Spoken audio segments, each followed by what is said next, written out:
Lolita, light of my life, fire of my loins, my sin, my soul, Lo-li-ta. The tip of the tongue making a trip of 3 steps down the palate to tap, at 3, on the teeth, Lo-li-ta. She was low, plain low, in the morning, standing 4 feet 10 in one sock. She was Lola in slacks. She was Dolly at school. She was Dolores on the dotted line. But in my arms, she was always Lolita. Lolita, by Vladimir Nabokov. This is Nabokov's 1959 novel. Very controversial. It's suffered book bannings and been challenged by all sorts of organizations for not too non-understandable reasons. This is a really hard book to read. I really don't know how to put it. It's basically from the perspective of a pedophile, right? And he falls in love with his landlady's 12-year-old daughter.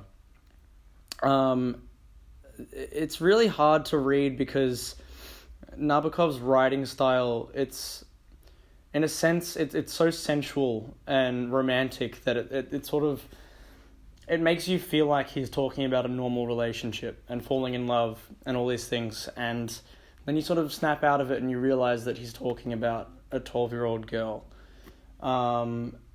It's an amazing book. It really is. It's also awful. Now, Lolita follows the character Humbert. It says on the back here, a European intellectual adrift in America, is a middle-aged college professor, haunted by memories of lost adolescent love.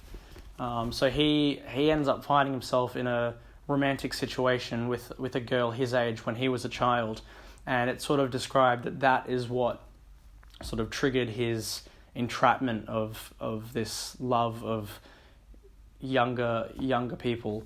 And a lot of the times you do see that with stories like this, the sort of the victim becomes the predator a lot of the times, and it's a very sad cycle, but it's sort of, I'm glad that it described that so you can kind of understand, why he became the way he became. And so after that, it sort of tells about how he came to America and he's growing up. It does mention how he was sort of trying to control himself and his awful behavior.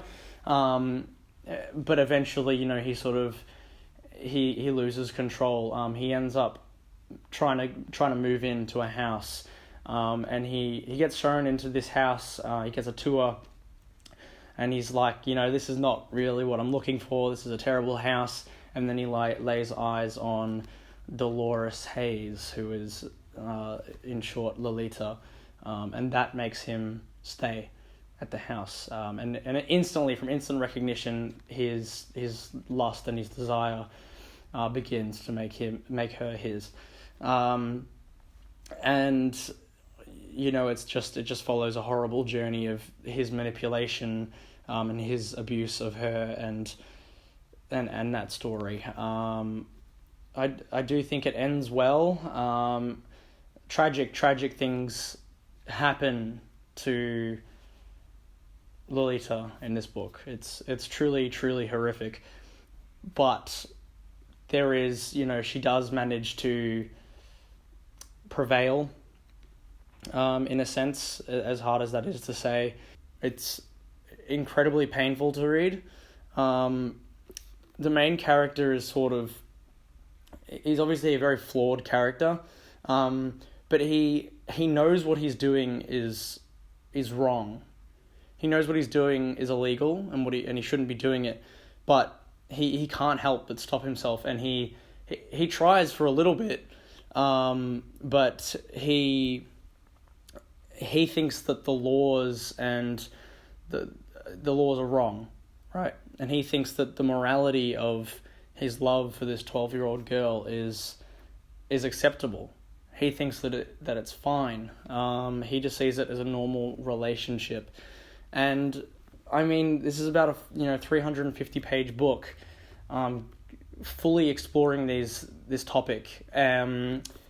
So if you're sensitive to that kind of stuff, it's definitely not going to be something I would recommend. It's not a book you have to read. This is not something that I would tell people, oh, you have to read this. If you want to be, literary and up to date with classic books, you don't have to read this. Do I think that you can enjoy it from the perspective of it being a wonderfully written book? Yes. The good thing with challenged books is that it kind of, we can see, if we look at why things are challenged, we can learn more from that. We can learn, it's good to talk about controversial things. We can learn from mistakes in history. We can learn about what's wrong, immoral, right, all of those things. So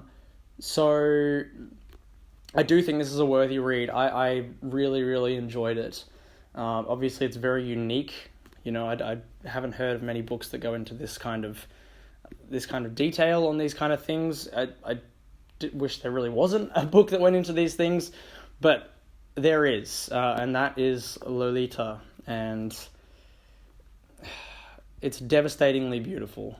In 1948, an 11-year-old girl named Sally Horner was kidnapped, abducted by a man, and whose name I'm not familiar with, but I don't want to be, and forced to pretend to be his daughter in public, and was sexually abused in private. Now, that was the main inspiration for Nabokov's Lolita. It makes me wonder whether Vladimir Nabokov chose to write a book on that case to shine light on, pedophilic behavior that was happening in society at that time, in a time where sexual abuse cases were starting to be brought to light and talked about more often. And so on one hand, you could argue that Lolita is a book of warning, right? Something to expose the true, deep, dark world of, what this is based on. On the other hand, I can see where the controversy would come from, where people would think that Vladimir Nabokov is a monster for writing a book about these monstrous ideas. I am of the former opinion, I do think that there is something that's a little bit off about dedicating that much time to writing something like this. I don't understand how he could do that, without feeling any sort of, I'm sure he felt disgust, but I am of the former opinion where I feel like, because this was based on a real case, and clearly, this book it struggled to get published.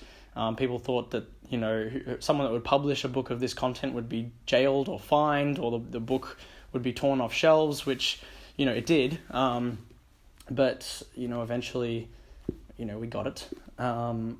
So I do think, and it's made many articles and newspapers and media, about this book and the controversy of its content. And so I do think that it's brought light to the subject. Now, obviously, like I said, it is a hard read, and you don't have to read about it, especially in today's time. You don't have to read about this to know about those issues. They're in the media often, and it's still a disgusting issue that hasn't been, erased. But I think, given the time period this was released in 1959, just after the abduction of Sally Horner in 1948, I do think, while her story never got told, she died before she got to tell it.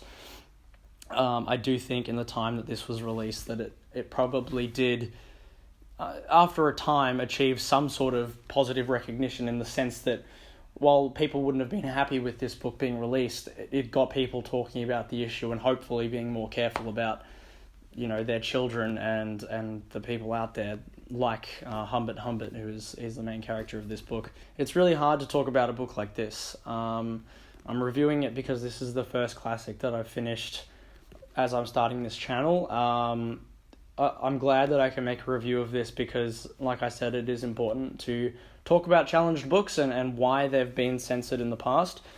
But it is a bit of a rough one as my my first classic review or modern classic review. Thank you once again for watching. I'm hoping my videos are going to start getting better and better. Apologies for my throat today. I've had a bit of a tickle in my throat. Your support means the world. I love talking about challenged classic books. I really think there's a lot to learn from classics in general, but especially challenged books. I think society can learn a lot and progress and move forward a lot based on analysing why things are censored and uncensoring them in the sense that that we start to read them.